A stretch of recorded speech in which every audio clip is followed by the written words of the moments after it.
Hey everyone, I wanted to make a quick video discussing the origin of the non-secular signature comment attributed to Robert Ives.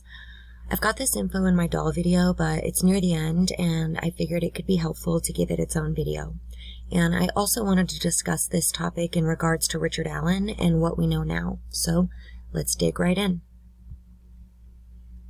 I've got the source article for this quote linked in the description. It was Sheryl McCollum who originally published this quote in her Crime Online blog in early 2021.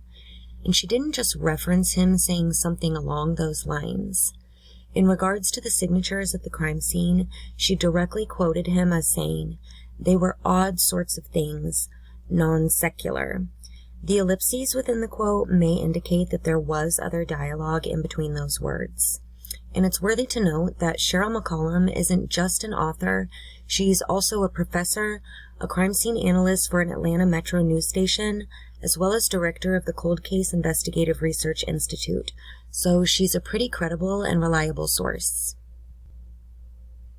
After publication, the online community immediately took note of that quote, and it was quickly retracted from the article with no explanation.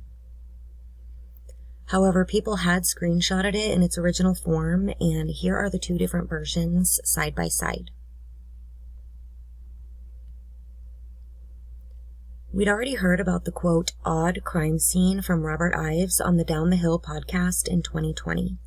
He stated it wasn't a normal crime scene, that there was a lot of evidence, and that it's, quote, "probably not what you would imagine." He said that there were at least 3 signatures that he later referred to as items on the Dr. Oz show. So while not all signature behavior involves leaving an item, we can probably assume that there were items left at the crime scene in Delphi. It was later in 2021 that Sheryl McCollum published her article with the quote from Ives about the signatures being non-secular. My biggest question now is, how does this tie into Richard Allen? We don't know much about him, he has very little online presence, and I haven't seen anything that references his spiritual beliefs.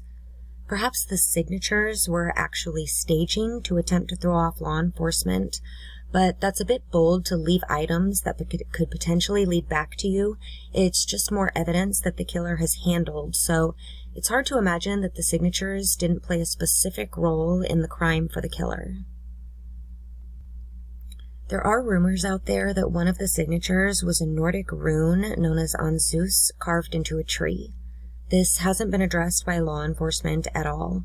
There was also a rumor that a book on Odinism was collected from Richard Allen's home, but again, that's all just rumor and has not been confirmed.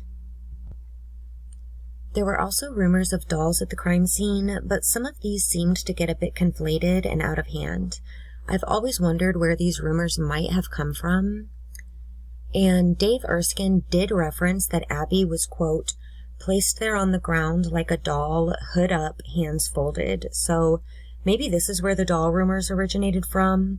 And I've always wondered what that meant, like a doll, hands folded. That hands folded part is really even open to interpretation. All in all, every member of law enforcement has described this crime scene as complicated with a lot of evidence.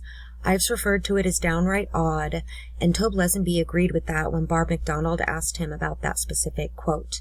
Episode 5 of Down the Hill has that interview with Robert Ives, as well as some great general information about signatures versus staging from FBI behavior analyst Mary Ellen O'Toole. And then episode 10 has Tobe agreeing with Ives' statements. So that's all for this one, folks. Hope everyone is doing well and has a good and safe Memorial Day weekend.